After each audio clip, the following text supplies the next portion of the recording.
कि आम आदमी पार्टी जो है ये आरएसएस ने तैयार की हुई है, आरएसएस से जुड़े हुए सारे लोग है ये, और ये अपने एजेंडे के हिसाब से ये काम कर रहे हैं कि मोदी जब नीचे आएंगे तो अपना दूसरा बिंदु ऊपर आ जाएगा करके। कितनी सीटों पे लड़ने वाला चुनाव?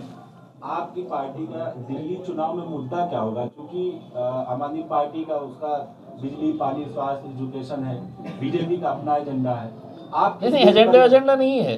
मैं तो आपको बता दिया हूँ ना, आपके सवाल का जवाब मैंने बता दिया हूँ कि मुझे यहाँ पर आने के लिए आप लोग अगर इस इलाके से जब जाएंगे तो आप लोग खुद देख लीजिएगा उसमें कि दिल्ली जैसी राजधानी के अंदर यहाँ पर किस तरीके के हालात की ज़िंदगी गुजार रहे हैं हम करके, कितनी सीटें लड़ेंगे।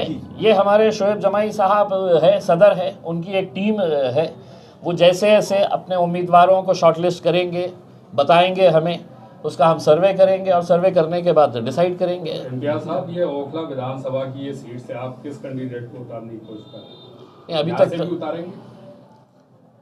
देखिए, इसका जवाब मेरे हिसाब से शोएब जमाई साहब के उतारेंगे। ओखला एक हमारे लिए बहुत अच्छा जगह रहा है, पिछले बार भी जैसे पार्षद के चुनाव में 3-4 कैंडिडेट है, तो जैसा अभी हमारे के कार्यकर्ता रहेंगे या यहाँ भी पैराशूट के कैंडिडेट रहेंगे? नहीं, हमारी पहली कोशिश तो हमेशा ये होती है कि हमारे अपने कार्यकर्ताओं, और ताहिर हुसैन साहब पैराशूट कैंडिडेट नहीं है, बल्कि पिछले ताहिर हुसैन साहब जो है पिछले 6 महीनों से हम इनके परिवार के साथ हैं और आज वो सामने आए, लेकिन इनको पता है कि इनके मुसीबत के समय में सारी पार्टियों ने धोखा दे दिया, कोई आज तक नहीं गया। आज से 6 महीना पहले जब हम अपनी टीम को लेकर इनके घर गए हैं तो आप पूछ सकते हैं इनसे कि इन्होंने कहा कि आज तक हमारे पापा को गए हुए जेल 4 साल हो गए, 4.5 साल हो गए, पहली बार कोई पार्टी हमारे पास आई है हमारा हाल चाल पूछने, और हम उस वक्त चुनाव की वजह से नहीं गए, चुनाव तो था भी नहीं, कुछ नहीं, तो हमारा परिवार का हिस्सा है और आज हम वो फॉर्मली शामिल हुए, इसलिए यही बात जो है ये ओखला में और तमाम जगह शामिल होती है, वो हमारे ही लोग होंगे और सब अपने। बहुत सारी दूसरी पार्टियों में जो लोग हैं वो तो मजबूरी के तहत हैं और वो चाहते हैं, बैरिस्टर असदुद्दीन ओवैसी साहब को कौन नहीं पसंद करता है, उनका स्वागत है, ये इनका परिवार है, जो अच्छे हमारे लिए होंगे और हम सर्वे के तहत अपने बताएंगे। टोटल दिल्ली में कितनी सीटों पर हुआ था? वो 2020 में हुआ था। अभी शोएब जमी साहब ने कहा कि 6 महीने पहले हम पीड़ित परिवार से मिले, तो बाकी 4 साल क्यों लग गए आपको परिवार से मिलने में, और कितने ऐसे पीड़ित परिवारों से मिले हैं जो दिल्ली दंगों में जेल में बंद हैं? देखिए, मैं अभी शोएब जमाई साहब अभी ज्वाइन होके कितना 7 महीने हुए हैं, इससे पहले दूसरे सदर थे, दूसरी टीम थी उसमें, ये इन्होंने अपना हिसाब बताया, मैं अपना हिसाब बता रहा हूँ, पुराने टाइम के जो रहेंगे वो अपना हिसाब। देखिए मैं आपको साफ तरीके से बता दिया हूँ ना उसमें, हाँ, ये अगर इलेक्शन नहीं भी लड़ेंगे तो भी हम उनके साथ हैं। ये आप मेरे से सवाल कर रहे हैं, एक आध मर्तबा है तो उनसे भी पूछ लेना था साहब, वो आदमी जो आपके साथ जुड़ा हुआ था उसको आप किस तरीके से मजदार में छोड़ के है तो निकल गए हैं करके। सर, एक चीज़ आज क्लियर कर दीजिए, तमाम मीडिया यहाँ पर है, जैसे कि MIM को बीजेपी की बी पार्टी कहा जाता है, क्लियर कर दीजिए कि वाकई में क्या सच है। एक पत्थर लेके मेरा सर फोड़ दीजिएगा उसके अंदर, और इसके अंदर आप, क्योंकि मेरे हिसाब से ये हिंदुस्तान का शायद ही कोई पत्रकार बचा होगा जिसने ये सवाल नहीं किया। उसको ऐसा लगता है कि ये सवाल अगर मैंने नहीं किया तो मेरी पत्रकारिता अधूरी है करके उसमें। तो मेरे हिसाब से मैं आपको संजीदगी से बताता हूँ। देखिए, लोकसभा का चुनाव आया, कितने सीटें लड़े हमने, होते कितने हैं। अभी महाराष्ट्र का इलेक्शन अभी ख़त्म हुआ है, 288 सीटें, 288 सीटें। मैं महाराष्ट्र का सदर हूँ, मैं 200 सीटें लड़ा सकता था और कोई उफ करके मुझे नहीं बोल सकता था करके, कोई उफ करके नहीं बोल सकता था। मैं 200 सीटें लड़ा सकता। कितने सीटें लड़ाए हमने? 12 सीटें लड़ाई हमने, 4 हमारे उसमें दलित भाई भी थे, कुल मिला के 16 सीटें थी उसमें। तो ये जो है ना, बहुत घसा पीटा सवाल हो गया है। कुछ नया इजाद करिएगा, कुछ नया इन्वेंट करिएगा और फिर पूछिएगा। जी, जहाँ पार्टी की बुनियाद है तेलंगाना के अंदर, वहाँ कम सीटों पे चुनाव लड़ते हैं, अन्य स्टेट में जाते हैं तो ज़्यादा सीटों पे चुनाव लड़ते हैं, इसकी वजह क्या हो सकती है? देखिए, पूरा हैदराबाद हमने कैप्चर करे हुए हैं, 7 MLAs है, MP है करके उसमें है। एक शहर के अंदर जो कैपिटल सिटी है हमने पूरा कैप्चर कर लिए है इसमें। जब आप पार्टी को बढ़ाते हैं आप जब पार्टी के साथ जुड़ते हैं, हर इंसान की ख्वाहिश होती है कि साहब मैंने मेहनत किया हुआ हूँ करके। जो 5 साल पहले या कुछ साल पहले जो कॉरपोरेशन का इलेक्शन लड़ रहे थे, उनकी ख्वाहिश होती है कि साहब देखिए मैंने इतने वोट लिया था, अब मैंने पिछले 2-2.5 साल से तो बहुत मेहनत कर रहा हूँ, मुझे एमएलए का टिकट देना चाहिए करके। उसमें तो लोगों की ख्वाहिशें होती ही है उसके अंदर। ऐसा नहीं है कि वहाँ पे इतने क्यों लड़े, यहाँ पे इतने कम क्यों लड़ रहे। अब अगर मैंने महाराष्ट्र के अंदर 200 लड़ लिया होता तो सबसे ज़्यादा तकलीफ किसको, आपको ही हुई होती थी ना। 200 क्यों लड़े, आप उनको मदद कर रहे हैं। मैंने 12 लड़ा तो बोले 12 क्यों लड़े आपने, किसकी मदद कर रहे हैं। तो हमारे साथ दिक्कत यही है उसके अंदर। असद भाई जो बोलते हैं ना, उसके अंदर हम लैला बन चुके हैं, सब पूरे मजनुआ है हमारे।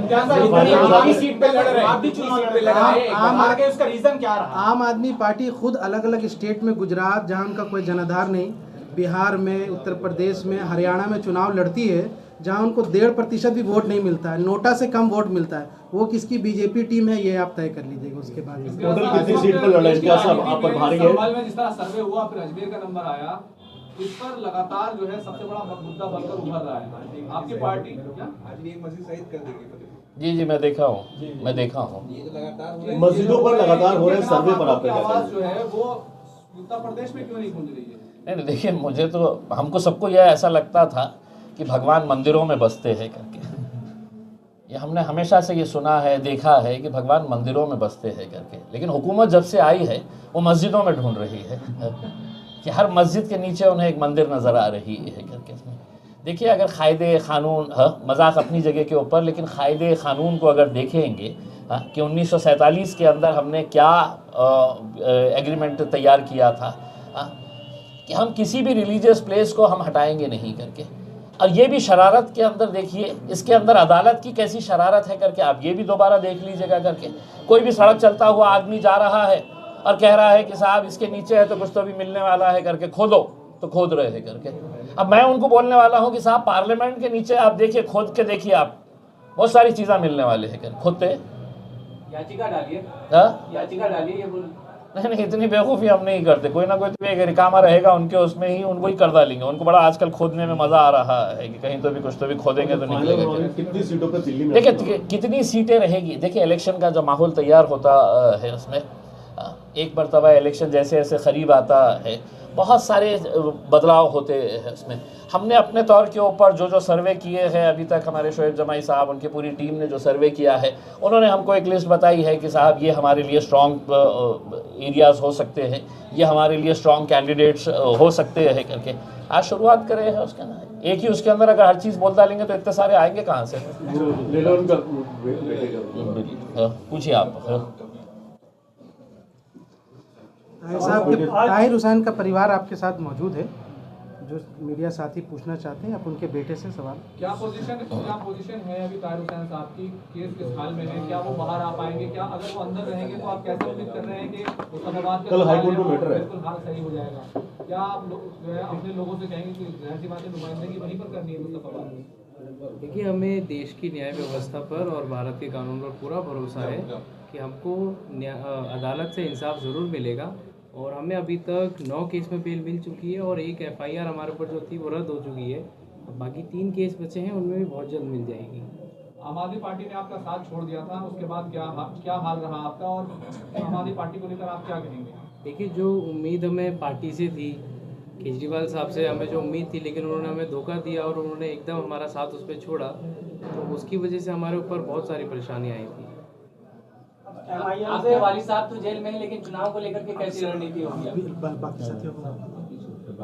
ठीक है ना, 2-3 जने पूछना। हाँ, आपके वालिद साहब जेल में हैं, चुनाव को लेकर के कैसी रणनीति होगी आपकी? देखिए, ये तो कानून और अधिकार होता है सबका लोकतंत्र में, इंसान जेल के अंदर से भी चुनाव लड़ सकता है। मेरे वालिद साहब के ऊपर जो आरोप लगाए हैं वो सिद्ध नहीं हुए हैं और उसमें बहुत जल्द हम बरी भी होंगे और हम पूरी मजबूती के साथ विधानसभा मुस्तफाबाद से और बाकी सीट से भी चुनाव लड़ेंगे। आप कह रहे हैं आम आदमी पार्टी ने धोखा दिया, MIM पर पूरा भरोसा है आपको? जी, क्योंकि एक MIM ऐसी पार्टी है कि उस हादसे के बाद में जो हमारे से आके मिलती थी और हमारा हालचाल पूछती थी, बाकी कोई ऐसी राजनीतिक पार्टी नहीं थी जिसने हमें कॉल भी किया हो या फिर हमारे बारे में मालूमात भी की हो। कभी कॉल नहीं किया आम आदमी पार्टी की तरफ? नहीं, कभी उनकी तरफ से कोई हमें सपोर्ट नहीं।